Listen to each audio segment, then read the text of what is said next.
Só para apresentar para vocês, meu nome é Carlos Barbeiro, eu trabalho na empresa que chama Santo Digital, é uma empresa que é parceira do Google Cloud, então a gente presta serviço fazendo todos os serviços que o Google nos demanda e alguns clientes que a gente tem na Pony. Eu iniciei a minha carreira como desenvolvedor, trabalhei com desenvolvimento Java, e ao longo do tempo eu fui precisando que minhas aplicações funcionassem no ambiente de produção, e aí eu fui aprender cloud. Meu histórico com cloud é exclusivamente em cima do Google Cloud. Trabalho desde 2011 com o Google Cloud, desde que tinha somente 2 produtos. Tá? Aí eu tenho algumas certificações, esse profile é o profile das certificações. Quem tirar a certificação vai ter acesso a esse painel aqui, tá? Eu tenho algumas certificações do Google. Quando trabalha numa empresa parceira do Google, você tem que tirar algumas certificações, tá? Eu tenho algumas aqui, de Digital Leader, que é a primeira, depois de Arquiteto, DevOps, Database, Developer, Cloud Engineer, que é mais técnico, que é o que vocês estão aprendendo aqui no curso, Network, Security, foi a última que eu tirei, então. Tá faltando 2 para completar. Mas vamos lá. Então, um breve resumo, tá? Quem quiser pode me adicionar no LinkedIn. É só pesquisar lá Carlos Barbeiro. Vocês vão encontrar. Aí, sobre os treinamentos aqui, deixa eu só tentar mandar uma tela cheia aqui, só para a gente ver. Vou compartilhar o link aqui no chat.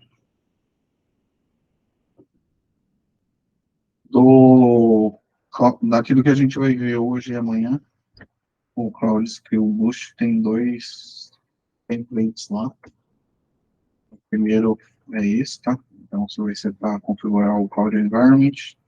O tema vai ser sobre monitoring, tá? Então, tem que fazer essa trilha aqui. Você vai conseguir ter todo o embasamento técnico e teórico sobre Cloud Monitoring. E também tem esse template de curso aqui, que é o Operation Suite, tá? A parte de monitoramento que a gente vai aprendendo aqui com o tempo, tá? Então, são esses 2 templates que eu mandei aqui no chat, tá bom? Quem quiser interromper, fazer alguma pergunta, fica à vontade. Como eu vou estar apresentando, normalmente eu não vejo aqui, então é melhor ou levantar a mão que faz um barulhinho, ou já falar direto, e aí é mais fácil, tá? Então eu vou só mandar acho que tá aqui, né, para não ajeitar. Vamos lá. Para a gente falar sobre Cloud Operations, a gente precisa introduzir um conceito, tá? Então, a primeira aula que a gente vai fazer hoje é sobre essa teoria que está por trás, e na manhã a gente vai ver mais a parte prática, entrar no console e navegar um pouco lá, tá? Então, hoje vai ser falando sobre o SRE, tá?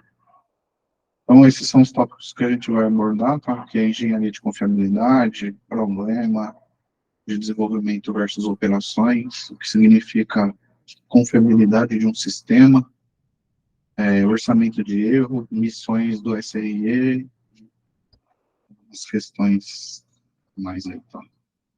Então, a primeira parte do que a gente vai ver é sobre engenharia de confiabilidade. Então, o que exatamente é engenharia de confiabilidade do site, como passou a ser definido pelo Google.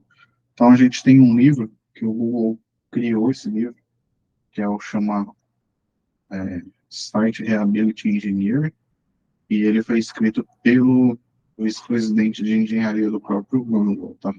Então, esse livro é público na internet, quem quiser consultar, pode ler ele online, tá? Então, é só pesquisar esse tema aí. E ele tem uma frase que ele diz, o que é exatamente uma engenharia de confiabilidade? Então, o que é isso, né? Como que passou a ser definido pelo Google? A explicação dele é que o SRE ele acontece quando você pede para o engenheiro de software, o desenvolvedor, projetar uma função de operações. Então, vocês estão aprendendo durante o curso como criar máquina, como criar instância do Cloud SQL, network, e tudo isso para disponibilizar as aplicações dos clientes no ar. Uma vez implantado no ar, entra uma fase que é a sustentação desse ambiente, o monitoramento disso tudo. Como que eu faço para que o meu sistema fique no ar e seja sustentável? Não é só eu criar a máquina, instalar o software e deixar ele lá e tudo vai funcionar lindo e perfeito. Não é assim que acontece, tá? Por trás disso tem uma equipe, que aí são os engenheiros, Cloud Engineer, DevOps, SRE. Tem um cargo específico para SRE, que é o que a gente vai entender o que é aqui, tá? E aí a frase do Benjamin, ele vai falar o seguinte, que pediram para um desenvolvedor desenhar as operações das aplicações, não um time de infraestrutura somente. E aí, baseado nisso, eles criaram umas práticas e algumas teorias que vai nortear todo o processo de você manter um sistema no ar, tá? Então, Cloud Operations é a parte técnica do que você vai usar para você monitorar essas aplicações, mas a teoria por trás que as empresas devem adotar é uma questão cultural que a gente vai ver aqui agora, tá? Então, quando a gente fala de equipe de operações, a gente está falando da equipe que cuida do, do servidor, que cuida da infraestrutura em cloud, que cuida do on-premise lá, tá? Então, o on-premise é toda a infraestrutura que você tem dentro de uma infraestrutura de servidores que está na empresa, sem estar em cloud, tá? Então, a definição de on-premise é mais ou menos isso, tá? Então, as equipes de operações, ela é projetada de forma diferente, tá? Enquanto na engenharia de confiabilidade do SRE, uma operação é projetada e operada por um engenheiro de software, de modo geral, tá? Em modo geral, o desenvolvimento do engenheiro de software, ele trabalha tanto para o desenvolvimento da aplicação, quanto para permitir que a aplicação dele seja operacional, tá? Então, quando a gente fala de quem trabalha com operações, ele é mais um administrador de sistema. Então, ele vai olhar a log da máquina, instalar alguma patch de segurança, algumas questões que a gente está vendo para cá, tá? Então, quando a gente fala de equipe de operação, que é a equipe que vai cuidar de toda a operação, de todo o sistema que está rodando na nuvem, a gente tem que ir além de só dividir entre times de desenvolvimento e operações, tá? Daqui a pouco vai ficar mais claro isso, mas a gente tem que ter essa distinção, né? Então, quando a gente fala o SR, a gente vai ver aqui, o Vinícius, o SRM implementa algumas coisas de DevOps. A gente vai ver aqui. Então, passar para o próximo slide, que é o seguinte. Então, o SRE ele é diferente de um sysadmin, tá? Quando a gente fala de uma pessoa que cuida da infraestrutura somente, ela, a gente chama essas pessoas que cuidam do Linux, dos servidores que estão lá, do banco de dados, de sysadmin. Quando a gente fala de SRE, não tem nada a ver uma coisa com a outra. Apesar de que o SRE saia, ele tem o conhecimento de sysadmin, o SRE vai mais além do que só uma pessoa que cuida dos servidores e do sistema operacional que está sendo implantado, tá? Então, o que que é? É igual o Benício colocou aqui, o SRE é algo distante do DevOps. Se a gente pensar lá na orientação a objeto, de linguagem de programação, a gente tem um negócio que chama interface. A interface é um contrato que você faz no mundo de orientação a objeto, onde toda a classe que implementa alguma coisa, ela é obrigada a implementar. Então, quando a gente fala de SRE e DevOps, a gente fala assim, o SRE implementa DevOps.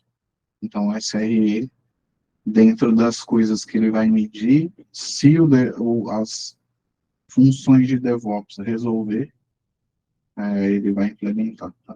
Então, explicando de modo bem simples aqui. Então, a gente vai chegar num problema que é o seguinte, a gente tem de um lado o desenvolvimento e do outro lado a gente tem o time de operações, tá? Então, não sei quantos de vocês aqui trabalham já na área ou não, mas a gente sempre tem essas divisões, né, entre o time de desenvolvimento e o time de operações. E esse pessoal sempre estão em um grande conflito. Primeiro, o desenvolvedor, de um lado, ele desenvolveu o software dele, testou lá na sua máquina, fez tudo o que precisava ser feito, ele implanta numa infraestrutura, seja ela on-premise ou seja ela na nuvem. E aí isso traz alguns tipos de conflito. Por quê? Porque normalmente as aplicações não funcionam da forma como deveriam funcionar, tá? Então, uma coisa é um ambiente de desenvolvimento, onde é bem limitado a questões de recurso, quantidade de usuário, testes, e outra coisa é o ambiente de produção, onde a gente tem vários tipos de limitações ou recursos adicionais, né? Então, no ambiente que roda a aplicação de verdade, vai ter mais usuários online, mais situações que não foram pensadas durante o desenvolvimento, e isso vai causar algum tipo de conflito. Então, à medida que vocês forem trabalhando nas empresas, vocês vão perceber que vai existir esse conflito de um lado, o time de desenvolvimento falando que o problema está na infraestrutura, e de outro lado vai estar a infraestrutura falando que o problema está no desenvolvimento daquele sistema em específico. Tá? Então, a gente tem essa dualidade dos dois lados, e esse é o problema que a gente tem quando a gente fala de uma aplicação que está rodando dentro do ambiente produtivo. Tá? Aí, tranquilo? Se tiver complicado, manda as perguntas aí, pode falar que não entendeu, e a gente tenta explicar de uma forma mais tranquila. Tá? Então, uma prática comum que a gente tem no ambiente on-premise, ou quando eu falo on-premise, é o ambiente que roda lá no cliente, que ele tem o seu próprio data center. Mas muitas empresas, elas têm o on-premise na nuvem, tá? Então, ele tem o mesmo conceito que ele sempre usou no modelo tradicional de infraestrutura dele, ele está trazendo para a nuvem. E aí, ele não ganha nada de nenhum dos benefícios que a gente está aprendendo aqui durante esse período aí, tá? Mas tem muitas empresas nesse sentido. Então, ó, quando eu falo prática comum em operações on-premise pode ser tanto no culturalmente, tanto no ambiente que ele tem lá no data center privado dele, como pode estar na nuvem também.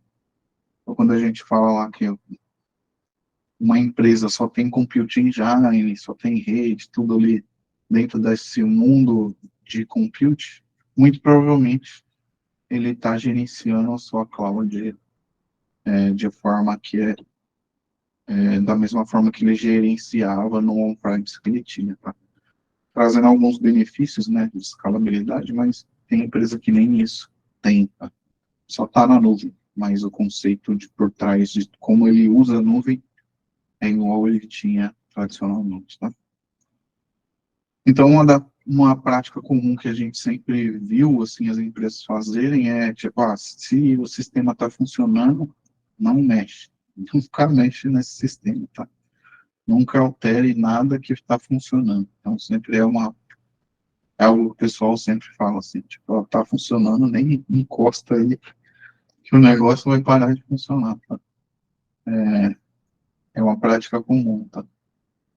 É isso aí, né? O pessoal tem empresas, tanto é que assim, a gente está entrando em novembro, já tem empresa congelando o sistema, que não vai ter mais alteração, que não vai ter publicação. E aí as demandas de projeto começam a diminuir, só volta lá para fevereiro.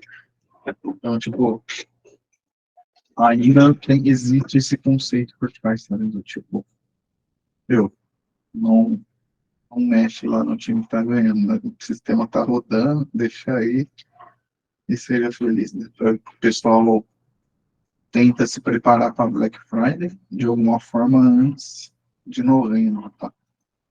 Mas essa é uma premissa. E aí tem gente que está trazendo esse conceito para a cloud ainda.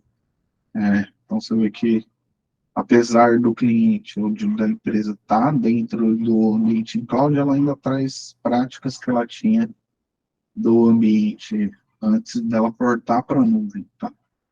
Então esse é um dilema que a gente tinha lá no on-premise, tá? E comparando, a gente pode estar aqui. Quando a gente fala de time de desenvolvimento e time de operações, que é a pessoa que cuida de todo esse ambiente em cloud, os incentivos deles não estão alinhados, tá? Então a gente tem aqui, de um lado, o time de desenvolvimento querendo agilidade para entregar o sistema que ele está construindo, e o time de operações está querendo estabilidade. Então, quem cuida da infraestrutura, que é o Associate Engineer, o Cloud Architect, ele vai querer a estabilidade do sistema, enquanto o desenvolvedor quer subir o seu código e implantar suas versões. E esses incentivos não estão alinhados de um lado e de outro, tá? Então, de um lado você tem estabilidade, do outro lado você tem os desenvolvedores querendo publicar tudo. E aí, como que isso acontece, tá? Então, o desenvolvedor, ele quer liberar novas funções com mais frequência, aumentar o valor principal com novos recursos, então ele quer implantar novas features no seu software, entregar novos recursos lá. Ele quer também corrigir rapidamente e melhorar o seu sistema. Então, esse é o objetivo do desenvolvedor de uma forma macro, tá? E operações, ele quer um sistema estável e 100% disponível. Então, esse é o objetivo do pessoal de operações, tá bom? Então, ações de desenvolvimento versus ações de operações, tá? Qual que é a conta aqui, tá? Então, o desenvolvimento lá, ele desenvolve e teste ele vai desenvolver e testar novos recursos com frequência. Ele tem uma experiência mais longa ali de revisão, de período de teste, qualidade. E as operações ali, ele está liberando um novo recurso em produção. Então, quando a gente fala que as ações de desenvolvimento versus ações de operações, a gente está fazendo com que tenha um ciclo aqui, tá? Enquanto o desenvolvedor, ele desenvolve, testa novo recurso, ele está liberando um novo sistema em produção, gerando um consumo de mais recursos, e o que vai acontecer aqui também é que cada nova versão que o sistema é implantado, ele vai gerar novos bugs, novos problemas nos sistemas que não foram previstos, tá? Então, assim, o time de operações ele vai liberar recurso em produção devido a um problema. Ele vai tentar fazer alguma alteração no sistema para tentar resolver de alguma forma, e ele vai criar um novo processo de lançamento, mesmo com uma etapa de revisão e teste rigoroso. Então, sempre tem um trabalho, tanto do time de desenvolvimento quanto de operações, e isso vai sendo um ciclo ali dentro do processo de manter um software no ar, tá? Então, a gente, com isso, vai aumentando o custo total da nossa cloud, tá? Então, a gente vai aprender mais sobre custo daqui a pouco, mas isso vai afetando todo o custo da nossa cloud. Então, enquanto o desenvolvedor, se ele constrói um código ruim, um código ruim na nuvem, ele sai mais caro. Tá? Então, é isso que acontece aqui. E aí, o que acontece? O pessoal tem uma ilusão, né, de que trazer um software para a nuvem, que tá ruim, vai ser melhor, não vai mudar nada, né? Você só está transferindo o lugar, né? Então, antes dava um erro no seu data center on-premise, agora vai dar um erro na nuvem. Então, um código ruim no on-premise não vai funcionar melhor na nuvem, tá? Então, existe essa ilusão que a galera tem, né? Mas isso não é o que acontece na prática. O que acontece é que, trazendo esse código ruim para a nuvem, você vai aumentar o custo da sua cloud, tá? O custo das suas operações. Pode falar, Roberto. Ô, Carlos, boa noite a todos. Boa noite. Mas não é feito um teste, não é feito uma avaliação, não é feito justamente testes, né, no software, de desempenho, antes de colocar ele em produção, colocar para o usuário? O pessoal faz teste, mas imagina assim, um teste nunca vai conseguir capturar todos os cenários possíveis no ambiente produtivo. Então, você pega, o que que eu quero dizer? Vamos pensar no Gmail. O Gmail, quantos milhões de usuários tem no mundo? Quando lança uma nova feature, por mais que o desenvolvedor teste, ele vai testar na máquina dele, um teste de carga lá que prevê, sei lá, 10 mil usuários.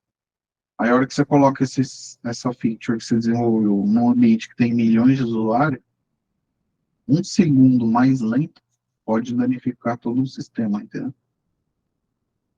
Então, tipo, no ambiente de desenvolvimento, você nunca vai conseguir testar igual é um ambiente de produção. Tem algumas metodologias para isso, mas sempre vai passar alguma questão ou outra, tá? E aí sempre vai ser essa desculpa, o pessoal, testei e tal, mas não pensou em todos os cenários. Não existe uma área específica de tester, tá? Então, quanto mais teste você tem, menos problema você vai ter em produção, mas mesmo assim ainda você vai pegar alguns erros, tá? E, vai ser frequente, assim. Eu acho que no último ano, de todos os chamados que eu atendi, eu acho que um era da infraestrutura, o resto era de aplicação, era código mal escrito.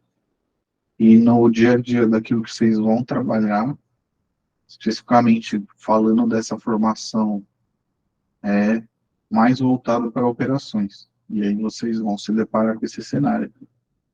Então a máquina vai estar rodando, a CPU da máquina vai estar ok, memória, mas a aplicação não funciona. E normalmente se remete ao código. É bem crítico, assim. Não Ô, sei se Carlos, você... deixa eu fazer uma Ô, Não, Carlos, deixa eu pode... fazer uma outra pergunta. A gente consegue, por exemplo, o desenvolvedor fez uma aplicação e ter uma melhoria, e a gente só lançar ela por parte do público, tipo assim, a gente não lançar para a totalidade dele, só algumas regiões, sei lá, 20%, 15%, ficar testando e a gente está com outro software ao mesmo tempo, assim, para garantir a confiabilidade, ou isso não é possível? É possível. Na nuvem é possível. Você consegue fazer, tem alguns métodos, né, para fazer isso. Tem um método canário, que você vai conseguir fazer o deploy da sua aplicação, e aí, se ele sobreviver, é o release que você vai publicar. E tem também uma forma de você fazer a virada incremental. Então, você vira 1% dos usuários, 2, 3, até chegar em 100%. É a forma como o Google faz hoje, tá? Então, ele lança o Gmail lá, qualquer alteração, ele vai fazendo incremental. Então, qualquer coisa que acontece no meio desse processo é feito o rollback, né, que é voltar à versão anterior, tá?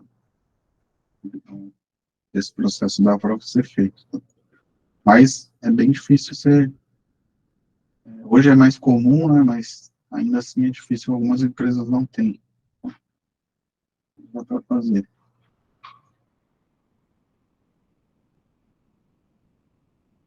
Então, o que acontece? Quando a gente tem um alto indício, né, de um software que está sendo publicado com um erro, mais a gente vai demandar do time de operações. E quando isso acontece, nossa escala de custo aumenta. Porque não é só a questão do custo de cloud, do consumo daquele recurso. É um custo que está ligado ao time também. Então, quanto mais o sistema você lança bugado, mais você vai aumentar o time de operações, mais pessoas você vai ter que ter lá para ajudar o time de desenvolvimento a localizar erro, aumentar a memória, CPU, alocação de disco, fazer backup disso, daquilo, tudo isso que vocês estão vendo aqui, tá? Então, à medida que você está aumentando o bug ou subindo novas versões, você vai ter um crescimento exponencial também do custo do time de operações, tá? E aí o custo não é só cloud, o custo também você tem que pensar no time que você vai precisar, tá? Então, quando a gente fala de confiabilidade de um site, de manter o sistema testado, seguro, tem que pensar também na questão do time que sustenta tudo isso, tá? Todo o processo manual, né, ele também vai aumentar o seu custo de forma exponencial, tá? E cada nova funcionalidade, cada novo sistema implantado, mais recursos de monitoramento você vai precisar ter nos seus sistemas, tá? Então, isso tudo vai aumentando o custo do sistema. Aí a gente tem, de um lado, uma escala exponencial de custo, tá? E, de outro lado, uma restrição de custo para maximizar o valor do seu produto, tá? Então, de um lado, você precisa lançar novas funcionalidades porque o mercado está precisando, está pedindo novos sistemas, mas de um lado você tem um custo que você tem um orçamento para seguir, você tem uma restrição de custo, e aí a gente vai chegar num problema também para resolver, tá? Então, a gente tem essas questões, e aí a gente vai chegar no que significa a confiabilidade de um sistema, tá? O que é essa verdadeira confiabilidade aqui? Confiabilidade, será que é disponibilidade? Pergunta que eu faço para vocês, hein? Não só. Tem alguns valores além disso, né? Isso. A gente vai chegar a algumas conclusões aqui. A confiabilidade, ela gira em torno de alguns fatores, tá? Então, a primeira delas, que a gente elencou aqui, é a disponibilidade. Ela precisa estar disponível. A interrupção de manutenção em si, bem como a frequência. Então, quando a gente faz a implantação do nosso sistema, normalmente causa uma indisponibilidade momentânea. Então, essas interrupções para manutenção do sistema afeta a confiabilidade também. A segurança mais recente, então lançar tem alguma feature de segurança, seja no sistema operacional que você está usando, seja no código, seja na biblioteca que está dentro do seu código, seja no container que você fez, que usou uma imagem que está vulnerável. Sempre que você precisa mexer em segurança, então você precisa estar a segurança mais recente é importante para a sua confiabilidade também. E a entrega do serviço de forma esperada, né? Então, o usuário daquela aplicação espera um comportamento daquele software, né? Então, confiabilidade tem a ver com essas questões, né? Então, o que que o meu usuário espera do meu sistema? Quando você entra lá no Gmail, qual que é a expectativa? Você vê seus e-mails, seja rápido, não trave. Você entra no YouTube, o que você quer ver? Você quer ver o vídeo de forma rápida, sem ficar quadriculando, sem ficar fazendo várias questões ali que mostram que tem algum tipo de problema. Então, a expectativa da entrega do serviço tem que ser tem a ver com confiabilidade, tá? Então, vocês têm alguma coisa para acrescentar aqui? Sei que se alguém quer. Aqui.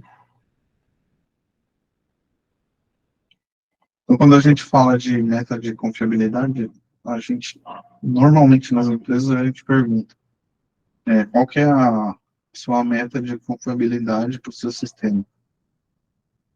E muitos respondem, 100% de confiabilidade. Tá? Aí a gente pega o que o Benjamin fala, que 100% é uma meta de confiabilidade errada para basicamente tudo. Então, nenhum sistema vai ser 100% confiável ao ponto de não ter interrupção, de não cair, sempre funcionar da forma esperada. Nenhum sistema tem isso. Então, sempre vai ter uma porcentagem ali de erro. Tá? A confiabilidade, se você espera de um sistema ser 100%, isso não vai existir. Tá? Até porque, assim, 100%, apesar de ser uma bem intencionado, acaba sendo meio preguiçoso o número que você coloca só para dizer, o meu objetivo é sempre aí, mas eu não tenho métrica nenhuma, não utilizo nenhuma, a palavra é métrica mesmo, nenhuma medição dos meus números para saber o quanto eu posso melhorar ou não, né? Isso, né? Você falar que é 100% no ar, sim, a gente vai ver aqui, mas você vai ver que aumentar a disponibilidade de um sistema custa caro. Assim. Aí a Carla colocou aqui, podemos dizer que a confiabilidade é um dos pilares da qualidade de dados. Dados ainda, assim, aqui é mais voltado para sistemas e operações. Dados Os tem pilares da algum... segurança da informação, né? Confiabilidade. Confiabilidade é não só, né? Aqui a gente está falando de um software que a empresa tem e ela precisa manter aquilo no ar de forma que seja sustentável, né? Então, imagina assim, o exemplo que eu estou dando é do Gmail. Eu tenho um produto que é o e-mail, e eu preciso manter aquilo no ar de alguma forma. E aí eu preciso medir isso. E aí eu, eu meço pela confiabilidade. E a confiabilidade entra nessas questões, que é a disponibilidade, o tempo de interrupção com a manutenção, aplicar a segurança mais recente no sistema e a entrega do serviço esperado. Então, o meu sistema, quando eu entrego na cloud, na minha infraestrutura que eu provisionei, aí lembrando lá do que eu comentei na outra aula, hoje uma infraestrutura existe para ser rodada um software. Ela não existiria se o software não precisasse. Então, confiabilidade tem a ver com quão disponível quão confiável é o meu sistema para o meu usuário final. Tá? Mas nesse sentido. Dados é outro paradigma aí, e também exige uma qualidade de dados. Né? Só É, fazer machine learning, algumas coisas. Carlos, desculpa interromper a tua aula. Pode falar. Aí, nesse caso, existe uma ferramenta que vai estar mensurando essa confiabilidade do software? Tem isso. Aí é onde a gente vai ver amanhã, né? Mas chama Cloud Operations. Ah, tá, Que eu estou beleza. dando a teoria Uhum, para a gente ver o porquê, para quê, como. sim, beleza. Mas tem Obrigada. uma ferramenta. Dentro do Google Cloud tem uma ferramenta que chama Cloud Operations, que aí a gente consegue monitorar, definir metas, definir confiabilidade, saber se isso tudo está dentro daquilo que é esperado pelo usuário. Então, tudo isso que eu estou falando, a gente vai ver também na prática e a ferramenta vai fazer. Tá? Beleza. Obrigada, Aí, Carlos. nesses links que eu mandei, tem os laboratórios também, que vocês conseguem testar certinho. O Roberto perguntou se a madrugada é o melhor momento para manutenção preventiva de confiabilidade. Então, assim, imagina no caso do Gmail, Roberto, que é um sistema global, né? Madrugada de que país, né? Então não tem muito. Se seu sistema é global, né, não tem muito o que fazer. Você precisa pensar nisso, sabe? E assim, tem empresas que só funcionam no Brasil, né? Mas eu duvido que uma empresa queira ficar somente no Brasil, né? Ela tiver capacidade de planejamento e todas as questões envolvendo o negócio, expandiria para o mundo inteiro também. Um Google Cloud, é possível que você construa a sua aplicação de uma forma tão eficaz que ele funciona igual o Gmail funciona, por exemplo. Então, você conseguiria fazer. Não sei se já falaram aqui no curso, mas a mesma infraestrutura que o Gmail, que todos os produtos do Google Search usa, é a mesma que está disponível para todos os clientes que usam o Google Cloud. Então, é a mesma. Então, a confiabilidade que tem os serviços do Google é o tipo de confiabilidade que você consegue construir dentro da empresa que você está trabalhando, seja ela pequena, média ou grande empresa. Então, não confie muito na questão da madrugada, é mais fácil você trabalhar com SRE, DevOps, permitir que as correções sigam um processo de implementação, novas funcionalidades sigam um processo de DevOps certinho. Isso vai ser mais garantido do que você escolher um horário.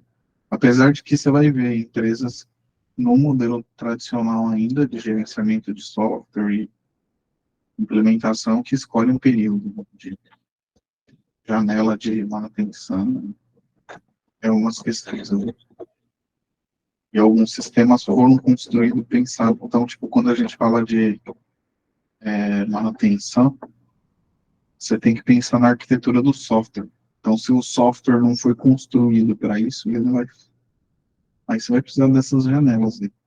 Aí eu acho que você já deve ter visto, né? Você vai entrar num site, tá lá, estamos em manutenção. Por quê? Porque ele está parando o tráfego de usuários para não ter gravação de dados num banco de dados que ele está mudando. Então, tipo, tem umas questões nesse sentido, tá? Se deu para entender? Acho que deu, né? Bom, voltando aqui, ó, 100% da meta de confiabilidade é errada para tudo, praticamente, tá? Quando a gente fala de... Por que 100% é errado para tudo, tá? Existem várias coisas que são... que não tem a ver com a infraestrutura da sua aplicação ou sua cloud, tá? Que são fatores externos. Imagina que uma rede de internet caia. Ou aqui no Brasil, o provedor do cliente X mudou o DNS, que é o endereço lá, e aí começou a dar erro em tudo. Tipo, o seu sistema não vai estar confiável para aqueles usuários de determinadas operadoras. Então, tem alguns fatores que são externos ao seu ambiente. E a gente pega muitas vezes isso, tá? De o erro não ser na infraestrutura, não ser na aplicação, numa operadora específica, numa Vivo, numa Embratel, alguém que alterou uma questão lá e aí o negócio não funciona conforme esperado. E às vezes também tem algumas coisas, como vocês viram, na cloud é elástica. Então, ela gera IP dinamicamente. E o Google tem os ranges de IP dela. Então, uma hora a sua aplicação pega um range X, outra hora pega Y. Aí já teve casos que eu peguei que veio uma liminar da justiça, por exemplo, esses sites de torrent, site de filme, esses sites assim, aí o juiz pediu para bloquear um site. Aí a operadora foi, bloqueou o IP. Aí esse IP, naquela época que o juiz pediu, estava para esse site pirata aí. Aí o operador bloqueou o IP. Aí chegou esse mesmo IP desalocou desse site pirata e alocou num dos clientes que a gente estava atendendo. Aí bloqueou o cliente que era válido, entendeu? Então, tipo, tem algumas questões de confiabilidade que vai além dessas questões, assim, o Luiz pediu uma coisa, a operadora fez uma coisa que não é recomendada e ele causou caos. Aí você tem que entrar com liminar para solicitar o desbloqueio, explicar o que é o conceito do negócio, dar instruções de como fazer isso da forma mais correta. Então, ainda tem essa questão. Assim. Igual falar, vamos bloquear o WhatsApp. Aí lá bloqueia o IP do WhatsApp, não vai adiantar nada. Então, tem umas questões nesse sentido, assim. Aí quando a gente fala de confiabilidade, a gente mede ela por uma métrica, tá? Então a gente vai lá e fala assim, uma meta de 99,99% de confiabilidade. Cada 9 que a gente adiciona, mais caro fica o custo da nossa cloud, tá? Por quê? Isso acontece. Isso acontece porque para eu criar um sistema, imagina assim, vocês estão fazendo um software que está rodando em uma máquina. Então é um software lá que está rodando num computador específico e ele sobe aquele sistema. Imagina que você quer fazer com que ele tenha uma certa resiliência. Então imagina assim, eu estou numa máquina X, se eu receber milhões de usuários, uma máquina não vai aguentar esse tráfego. Então eu preciso fazer um negócio que chama load balancer para que ele consiga criar mais máquinas com aquele software, tá? Para eu criar um load balancer, eu vou ter mais custo e vai duplicar a quantidade de máquina, triplicar, dependendo da quantidade de usuário que chega na minha aplicação. Imagina assim, para eu ter confiabilidade no meu sistema, eu também tenho que ser resiliente à cloud. Imagina que o Google Cloud caia ele inteirinho. Então eu preciso ter algo que a gente chama de disaster recovery, que é tipo, se o meu ambiente cair de uma nuvem, eu tenho um ambiente replicado que vai assumir o lugar daquela aplicação automaticamente. Então é mais um custo que aumenta aqui. Então, quanto mais disponibilidade, quanto mais confiabilidade eu tenho, quanto mais um 9 eu aumento aqui na minha confiabilidade, mais custo eu vou ter no final da história, tá? Então, isso que vai acontecer.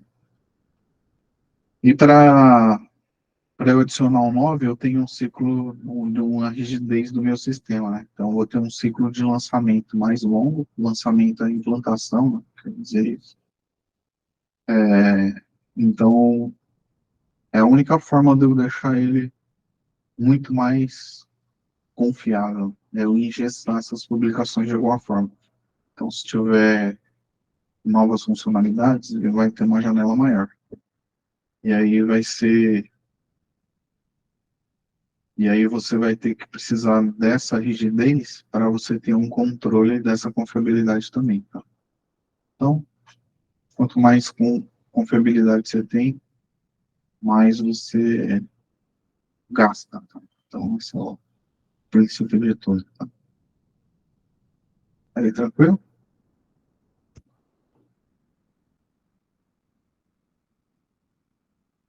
Beleza. Dentro dessas medições que a gente tem de confiabilidade, a gente tem o objetivo do nível de serviço ideal, tá? E aí é o que a gente chama de SLO. E aí ele vai fazer uma dualidade aqui, tá? Entre inovação e estabilidade, tá? Então, o SLO ele deve ser definido dentro de um equilíbrio, tá? Então, a velocidade que você de inovação do seu produto e a estabilidade do seu serviço. E aqui é uma balança, tá?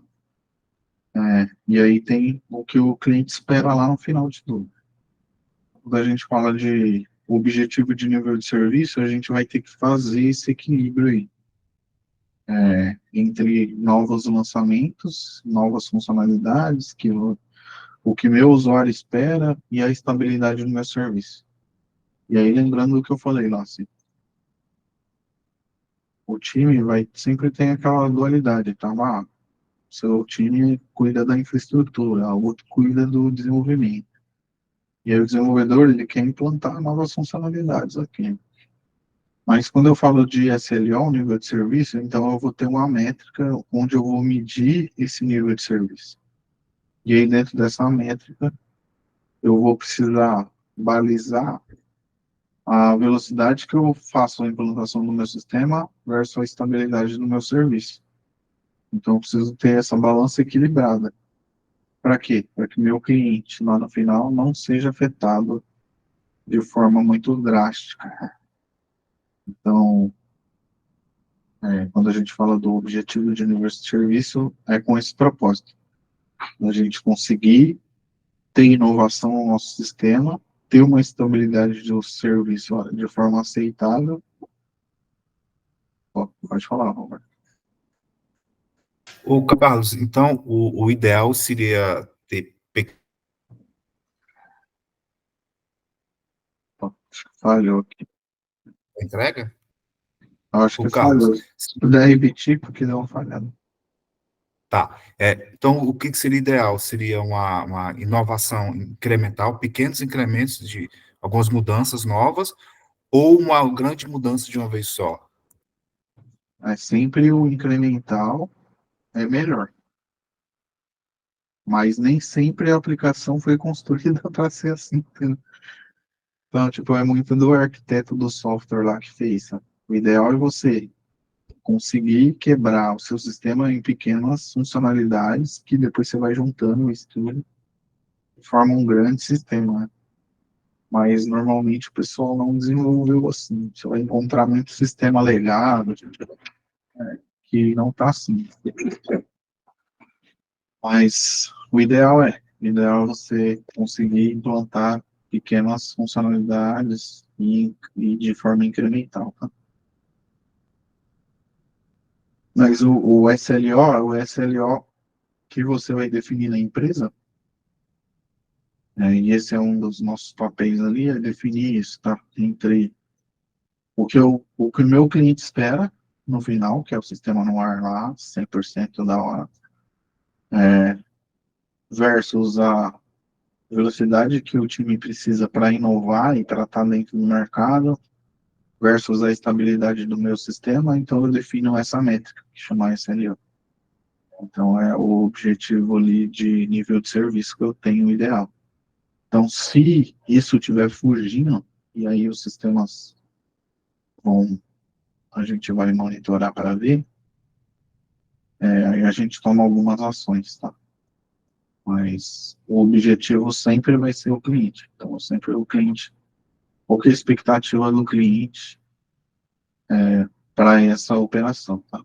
Então, sempre vai estar dentro desse nível de maturidade. Então, eu preciso definir o meu SLO pensando no meu cliente final e sempre balizando nessa balança.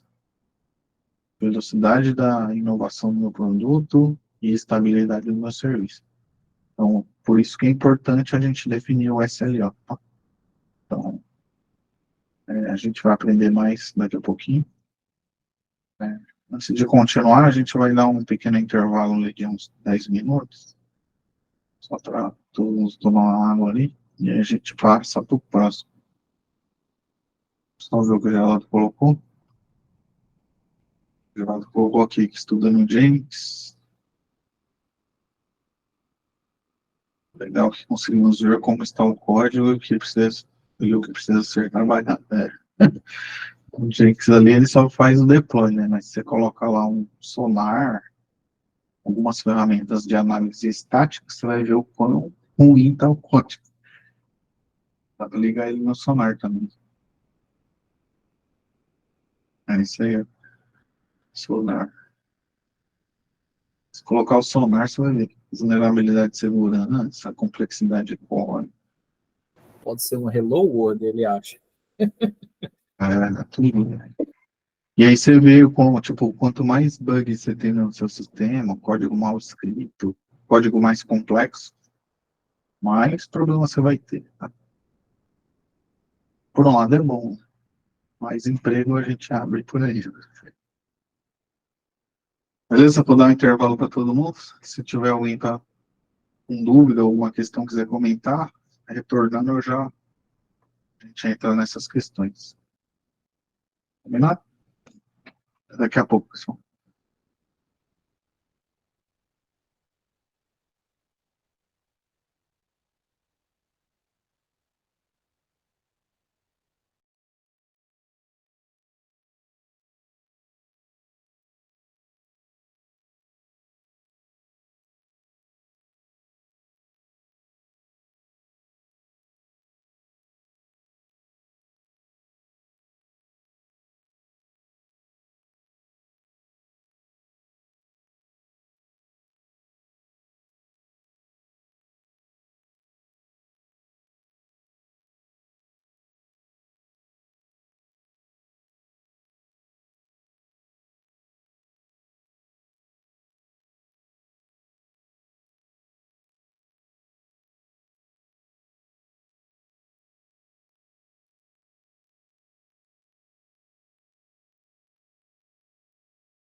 Voltando aqui.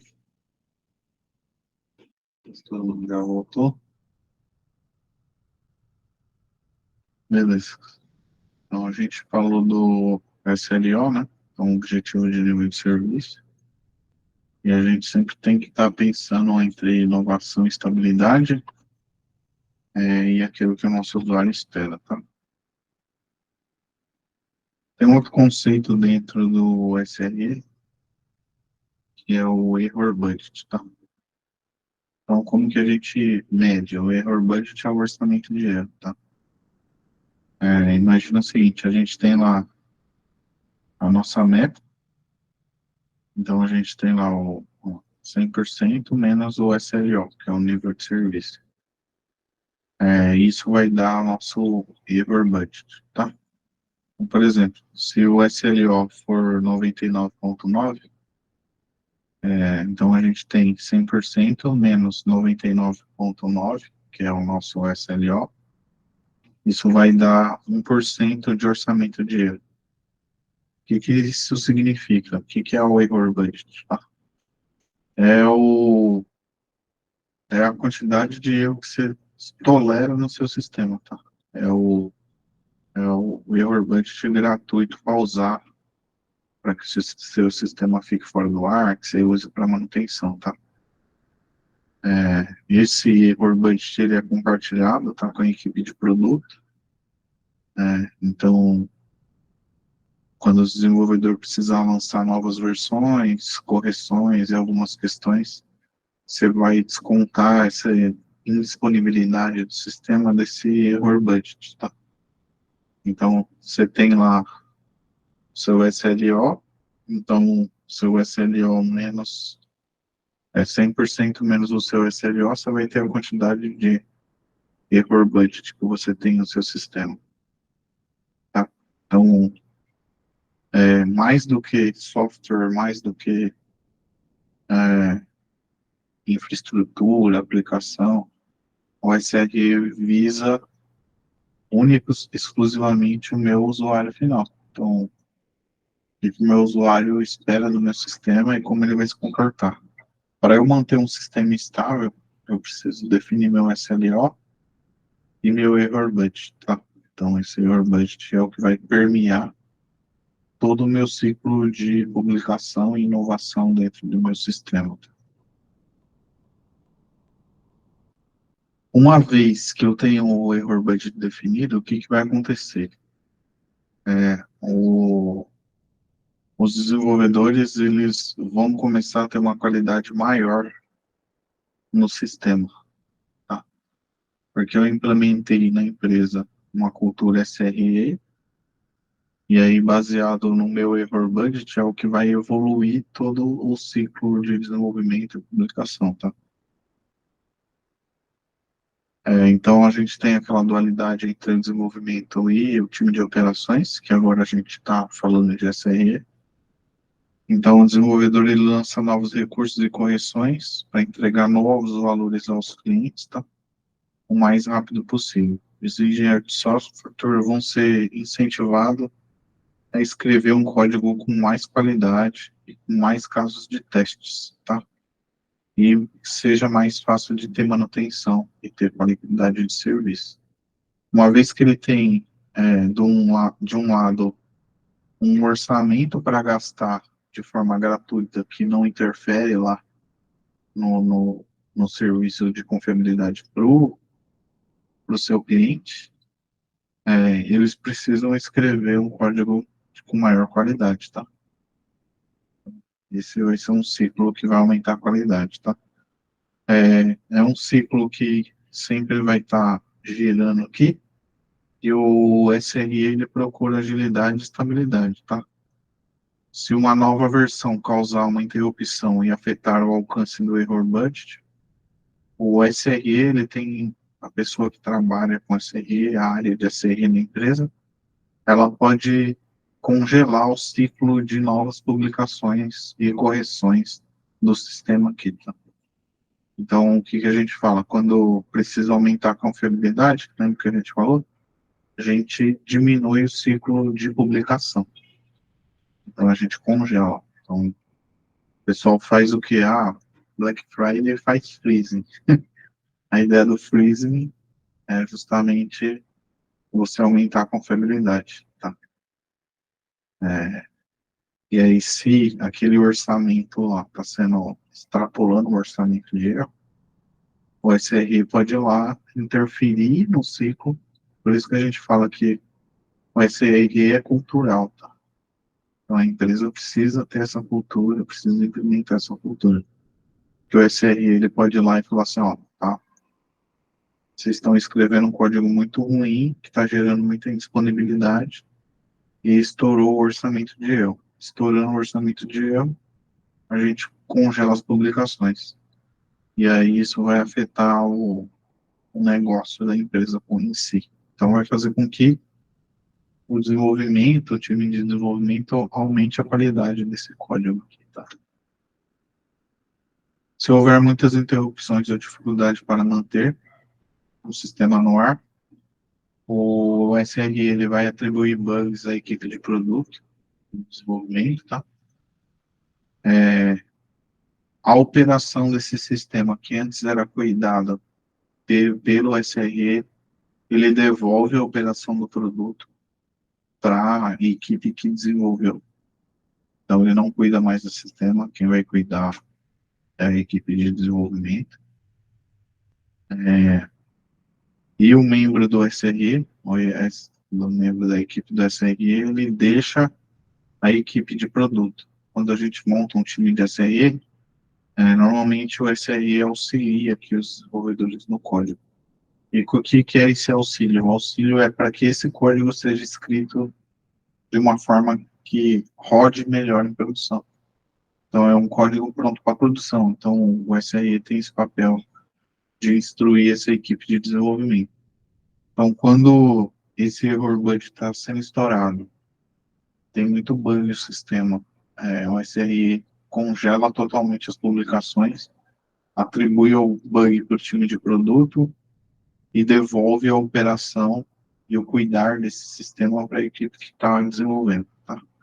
E o membro do SRE, ele deixa de atender essa equipe, então ele deixa a equipe e aí ele para de atender aquele produto.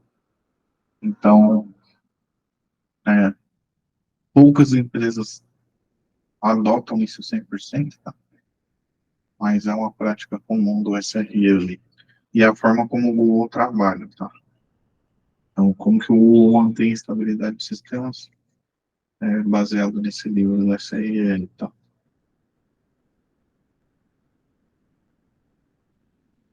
Aí, assim, reduzindo o atrito do ciclo de desenvolvimento do produto. É o error budget, tá? Então, todo mundo tem que saber o que é o error budget, no time como um todo, tá? Então, desde o negócio até operações, tudo que vai permear em cima desse error budget, que é o orçamento de erro. Então, enquanto o ágil, né, vai resolver a questão do negócio e desenvolvimento, DevOps, para quem não sabe o que é, né, ele resolve entre o desenvolvimento e o time de operações.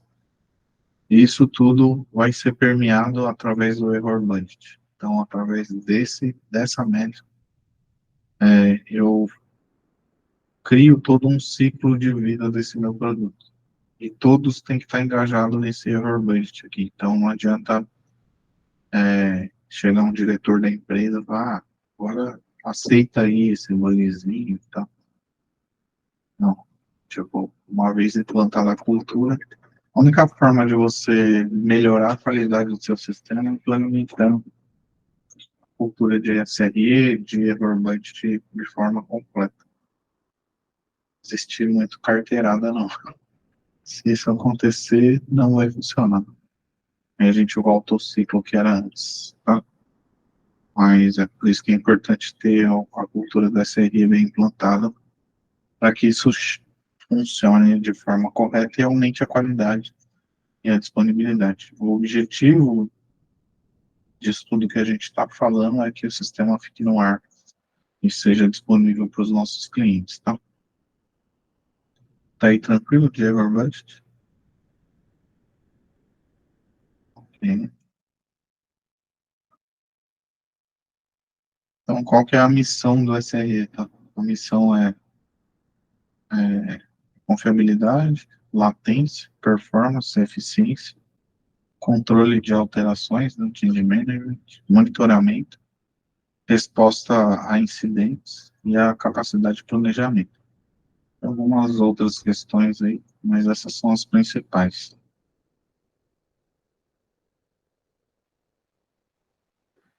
Aqui é como o Google trabalha, tá? Uma imagem de como funciona no Google. Então, eles têm os software engineers e os SRE de produtos, que são uma equipe só. Então, aqui tem o SRE Team, o Gmail SRE, da SRE, e aqui o time de desenvolvimento, tá? Então, cada equipe de produto decide a taxa de distribuição das equipes de produto e SRE. Qualquer membro da equipe de SRE é livre para mudar para a equipe de produto ou outra equipe.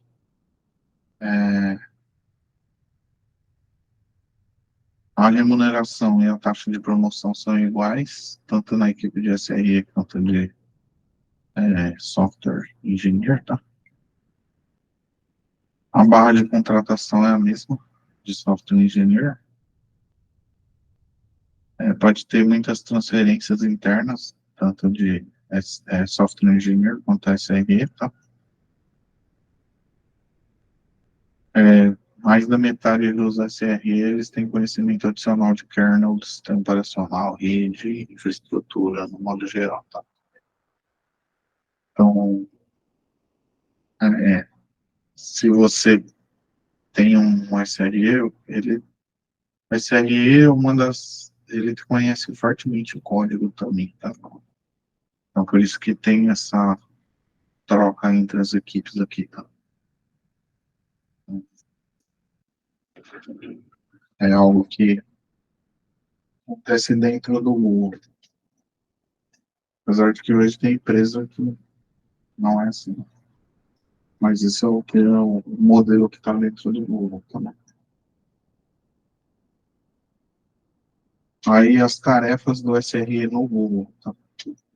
Então ele coloca o time 50% no trabalho agregado de operações para todos os SREs. Então o SRE ele vai atender 50% do trabalho em operações. O que isso significa? Ticket, plantão, tarefas manuais, isso tudo que a gente falou, de CLO, SLI, error budget, definir algumas questões assim. Os outros 50% do tempo ele tem que ser gasto em desenvolvimento, tá? Para fazer uma automatização do sistema, melhorar o software, então ele não pode fugir da habilidade de software engineer. Quando a gente fala de SRE, ele precisa saber código. E se ele fica só focado em operações, ele diminui a capacidade dele e a habilidade que é essencial para manter o sistema no ar, que é saber código. Ele tem que saber como que aquilo funciona. Então, é dividido 50 e 50. Se um produto precisa de mais de 50% do tempo do SRE, ele pode aumentar o SRE por produto, ele pode adicionar novas pessoas de SRE. A ideia de ter dividido 50% da tarefa em operações, 50% em desenvolvimento, é para que tenha essa métrica, para que o conhecimento do engenheiro seja preservado. Tá? Ou, se não tiver a possibilidade de adicionar um novo SRE, a gente diminui o ciclo de publicação do sistema, o ciclo de liberação. Então, é assim que funciona no Google, tá? Não é uma prática em todas as empresas. Esse é um modelo de como funciona. Um exemplo, talvez alguma empresa queira seguir. Eu acho importante essa métrica do 50-50, que vai permitir que ele cuide de operações e não perca a habilidade de software de desenvolvimento. E é uma métrica também para você saber quando você precisa de mais pessoas no time. Aí uma métrica, o que previne, né, quais os benefícios dessa métrica, ele vai prevenir burnout, a pessoa tem que trabalhar além das contas lá. Motiva os engenheiros a desenvolver ferramentas para automatizar e reduzir aqueles trabalhos manuais, como engenheiro de software. Tá? Então, isso fomenta essa cultura de automatização. E desenvolve o conhecimento para criar sistemas de produção menos operacional e estável. Então, quando eu faço essa regra de 50, ele sempre vai melhorar a questão do software dele estar pronto para a produção. Sempre pensando no error budget, em como tem que estar estável para ter menos problema em produção, tá? O SR também ele vai desenvolver uma habilidade que é um código mais estável. Ele vai ter esse conhecimento do código mais estável. E o SR também vai aconselhar o time e equipe de produto sobre como escrever esse código mais pronto para a produção. Você vê uma discrepância assim, entre as pessoas que desenvolvem o sistema e trabalham no time de operações. Então, ele sabe escrever um código mais produtivo, um código que vai ser fácil de manter, com confiabilidade, que pense na questão de orçamento de erro, do que uma pessoa que só desenvolve. Tá? Então, existe uma diferença muito grande ali nisso. Até aí, tranquilo, pessoal? Teoria Entender? tudo certo. Beleza. Vamos lá. A equação da engenharia da confiabilidade do site, tá? Então, a gente tem aqui uma equação que a gente usa, que vai mapear todo o nosso sistema aqui, tá? Então, como que é essa equação, tá? Essa equação, o E significa a taxa de queima de orçamento de erro, que é o esperado, tá? Isso aqui é baseado no tempo. O tempo médio para detectar uma falha no meu sistema, que é o TDD. TTM é o tempo médio para mitigar uma falha. Então, meu sistema deu um problema. Como que eu mitiguei isso aqui? Então, a gente fala que isso aqui é o TDM, TTM, tá? TBF é o tempo médio entre as falhas e o impacto, que é a média de usuários e solicitações afetadas. Então, como que isso vai funcionar, tá? O que o SE faz, ele torna o E menor, tá? Então, o resultado dessa equação aqui é esse resultado ser menor. Aí, só para exemplificar aqui. Então, a gente tem lá a equação, que é a taxa de queima de orçamento de erro esperado, tá? Então, quanto menos eu gasto do meu E aqui, esse é o objetivo do SRE. E para isso, para eu chegar nesse resultado, eu tenho um tempo médio para detectar as falhas, que aí essa primeira equação aqui. Então, quanto tempo eu levo para detectar um problema no meu sistema? O sistema está ruim, está lá, está afetando o usuário. Ou acontece, o sistema está intermitente, para uma parte do usuário está ruim, para outra. Quanto tempo você leva para identificar essa falha? Outra parte aqui da minha conta é o TTM, que é o tempo médio para mitigar. Então, qual o tempo que eu levei para detectar, o tempo médio que eu levei para mitigar, para fazer com que aquela falha ou eliminasse completamente ou tivesse algum tipo de contorno. Aí, dividido ali pelo tempo médio entre as falhas, que é entre uma falha e outra, qual o tempo médio que eu tenho? Tá? Imagina assim, hoje o sistema Então, o sistema está dando bug todo dia. Ou sempre que tem uma publicação acontece essa falha. Então, a ideia é que a gente diminua esse. Tá? O objetivo da SRE, implantando tudo isso que a gente viu, é que com esse E fique menor, tá? E aí, versus o impacto, que é a média de usuários afetados no final da história. Então, essa equação é o que a gente faz. Para você aumentar a confiabilidade do seu sistema, você tem que reduzir a taxa de queima de orçamento de erro. E aí, para isso, você vai ter essa equação aqui, tá? Aumentar o tempo entre as falhas. Você precisa diminuir as falhas. Reduz o tempo de detecção. Então, tem que ter falhas mais curtas, tá? Reduz o tempo para mitigar. Você tem que ter falhas mais curtas também. Tá? Reduzir o impacto. Como que você resolve isso? Com falhas menores, tá? Mexendo nessas áreas, trabalhando nesses 4 pontos aqui, você vai diminuir o seu E, tá? O resultado dessa equação vai ficar menor. Deu para entender mais ou menos essa equação, como funciona?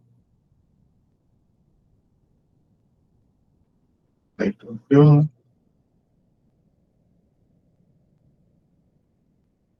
Aí, pode falar, Roberto.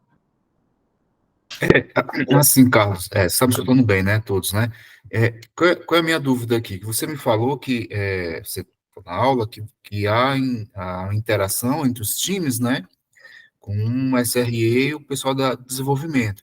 Mesmo com essa interação, essa ajuda, né, o número de falhas e problemas ainda é muito grande pelo lado do desenvolvimento. Tem empresa que é. A ideia é que existe essa cultura da SRE para que você aumente essa confiabilidade no sistema. Mas, uma coisa é uma empresa que, por exemplo, se a gente pegar o exemplo que a gente está vendo no Google, ela construiu uma cultura baseada em SRE. E aí a gente vai naquela questão, né, das empresas hoje tá fazendo essa migração para a nuvem. E aí a gente vai encontrar muitos gerenciamento do sistema baseado na forma antiga, entendeu? Então, vai ter muita falha. Então, é difícil você encontrar uma empresa que está 100%. Algumas seguem parte do SRE, outras não. Outras acham que SRE é um produto, entendeu? Tipo, beleza, eu tenho. Se eu colocar o Google Cloud Operations, eu tenho SRE? Não. Você tem um monte de ferramenta para monitorar. O que você vai fazer com essas ferramentas é o que vai te possibilitar você ter um sistema mais estável, entendeu? Então, você vai encontrar um sistema ruim. E muitas empresas não seguem essa cultura. Então, eles vão lá e falam assim, quem é o cara que virou SRE? É o cara que mexe com a infra. Sabe código? A maioria deles não. E aí, isso afeta totalmente a forma como esse sistema vai funcionar, entendeu? Então, ou o cara que é DevOps vira o SRE. O SRE que também tem um conhecimento mais restrito de código. Então, é complexo, assim. A gente tem vários tipos de empresa. O ideal é um SRE conhecer profundamente código também. Pode falar. Ô, Carlos, quando você fala de código, você está falando de, assim, você está falando mais de Java, é isso? Não só Java. O que a empresa está trabalhando. Imagina que aquele sistema seja construído em Python. O SRE tem que conhecer Python. Ou Java, ou .NET, ou Golang. Tá, mas na sua vivência, qual é o tipo de back-end é mais Java que você tem enfrentar, assim, trabalhado, é isso? Não, hoje, como eu presto serviço por uma empresa que é parceira do Google, a gente vê de tudo, assim, Java, .NET, Golang, Python. Hoje tem muita coisa em Python, né? Mas tem de tudo, cara, tem de tudo. É, o que o Geraldo falou ali. Se você conhece uma profundamente, o resto é mais tranquilo, né? Aí, assim, tem algumas diferenças, né? Por exemplo, você pega uma linguagem tipo Java e .NET, ela é uma linguagem mais estruturada. Então, todos os conceitos de orientação a objeto, gerenciamento de thread, algumas coisas, quem mexe com Java sabe mais profundamente do que alguém que iniciou em Python diretamente, por exemplo. Aí no Python o pessoal faz aqueles scripts lá, funcionou. Quando dá problema em produção, ele não sabe o que está por trás daquele código que está rodando, entendeu? Então, esse é o problema. Não, já, o Roberto, o hoje já é não necessário, né? Java, Java, .NET, tem, o pessoal não curte normalmente porque ou foi ensinado errado ou a faculdade não explicou direito.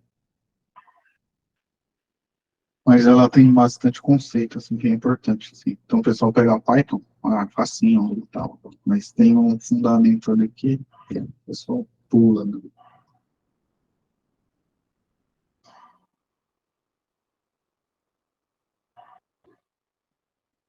Mas Java, Java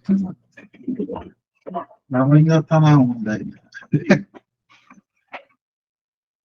Mas é importante você saber. Mesmo que for a sobrevivência ali, você tem que saber. Pelo menos para conseguir ajudar o time, localizar erros.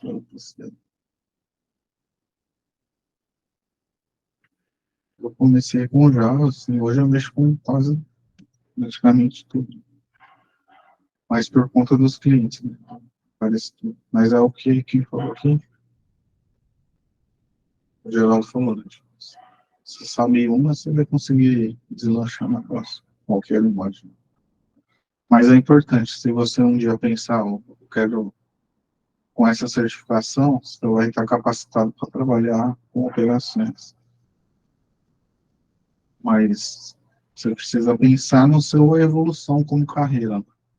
Aí a evolução como carreira é você virar sênior de operações, um SRE, um DevOps, e aí por aí vai, tá? Então, uma hora ou outra se destaca quem conhece código. Evitável, assim. Então, você pega um cara de operações, que cuida de infraestrutura, entre contratar uma pessoa que saiba a operação e código, vai preferir o cara que sabe os dois. O cara vai conseguir mexer, vai conseguir instruir o time, tá? É diferente, assim, na prática. Hoje, na empresa que eu trabalho, atualmente, está capacitando todo mundo a desenvolver. Justamente por conta dessa necessidade do mercado, assim como todo mundo. Beleza? Tá aí, tranquilo? Então, como que a gente avança nessa confiabilidade, tá? Automação. Então, a gente precisa parar com publicações manuais, tudo que é manual tem tendência a falha, tá? Então, a gente tem que fazer integração contínua, DevOps, implantação, tudo de forma automatizada, tá? A gente implanta também uma cultura de pós-mortem. Então, nessa cultura de pós-mortem, não existe culpado. Então, a gente não tenta localizar alguém, quem fez esse erro aqui, quem foi responsável. químico, não. O objetivo é ser transparente, identificou o problema, localizou, faz o pós-mortem, que é após o incidente, coloca lá a timeline do como as coisas ocorreram, como que foi localizado, o que foi feito para mitigar, e qual o plano para que aquele erro nunca mais aconteça, tá? E isso vai virar issue lá para o time de produto, vai virar issue para o time de SRE, o DevOps, e aí vai ter as demandas para os times, tá? Mas a gente implanta essa cultura de pós-mortem também, tá?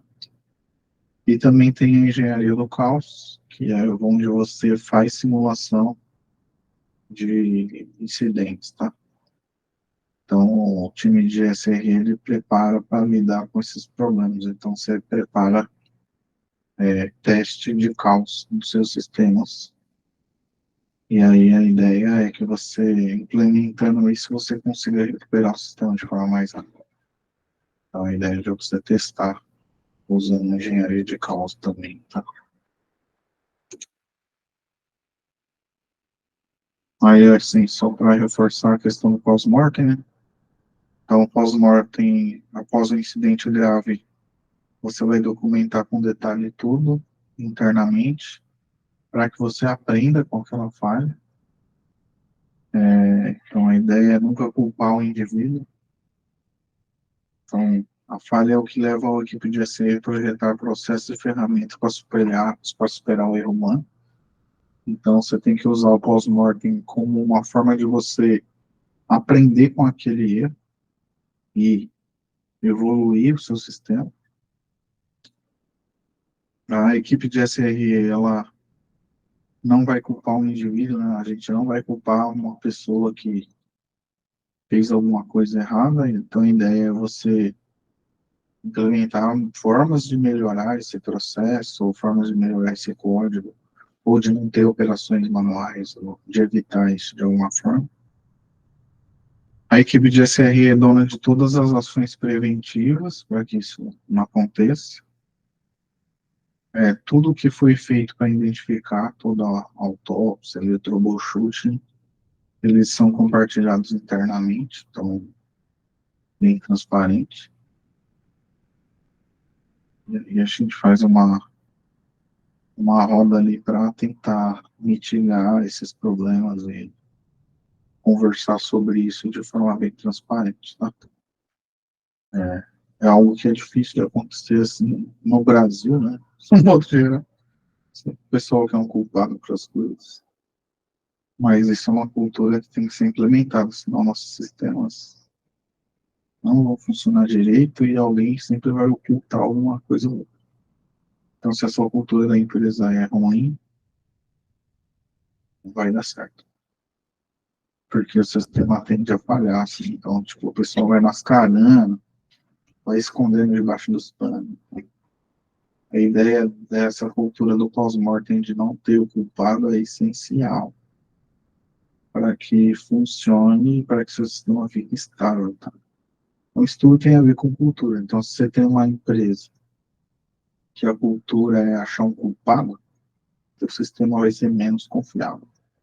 Porque as pessoas vão esconder a realidade do que está por baixo do código. Então, ou vão mascarar de alguma forma. Tá aí, tranquilo? Eu acho que é. Então, vou dar aqui.